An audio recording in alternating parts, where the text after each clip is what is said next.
బీజేపీతో జతగట్టిన తర్వాత పవన్ కళ్యాణ్ ఏం ప్రవర్తిస్తున్నాడో తెలియడం లేదు కానీ అంటే ఈయనకి ప్రజల బాగోగుల కంటే తన బాగోగులే ముఖ్యం అనుకుంటున్నాడు. ఇక్కడ దేశం ఏమైపోయినా, రాష్ట్రం ఏమైపోయినా, ప్రజలు ఏమైపోయినా అవసరం లేదు, నాకు నేను బాగుంటే చాలు, నా తండ్రి బాగుంటే చాలు, దత్త తండ్రి అనే టైప్లో ప్రవర్తిస్తున్నాడు పవన్ కళ్యాణ్.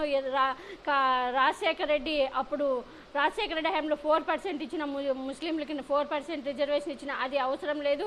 అంతేకాకుండా కాపులకి చంద్రబాబు నాయుడు ఒకప్పుడు కాపులకి రిజర్వేషన్లు ఇస్తానని చెప్పి అధికారంలోకి వచ్చినాడు 2014లో. అప్పుడు ఈయన కూడా సపోర్ట్ చేశాడు.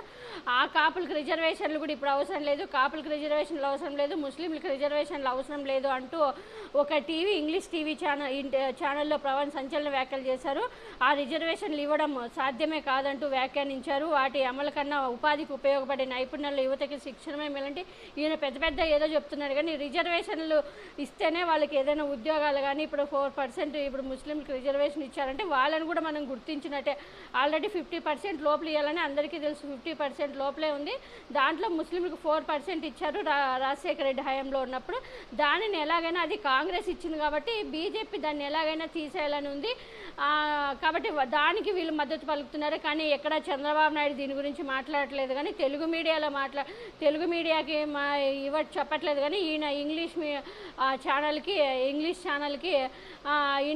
ఇంగ్లీష్ ఛానల్లో చెప్పాడనమాట. ఈ పవన్ కళ్యాణ్ అనే విధవ అవసరం లేదు, ముస్లింలకి రిజర్వేషన్లు ఎవరికి రిజర్వేషన్లు అనేది అవసరం లేదంటూ ఇప్పుడు చెత్త పలుకులు పలుకుతున్నాడు. మరి ఈయనకి ఇలాంటి పనికిమాలిన వెధవకి ముస్లింలు, కాపులు, దళితులు, ఎస్సీ ఎస్టీ బీసీలు అందరూ కూడా తగిన శాస్తి చెప్పాలి. పిఠాపురంలో ఓడించి తరిమి కొడితే అప్పుడు ప్రజల బాధలేంటి, ప్రజల విలువలేంటి అనేది తెలుస్తుంది. ఇలాంటి అహంకారం పెత్తందారులకి పేదల బతుకులు, పేదల గురించి ఏం తెలుస్తుంది?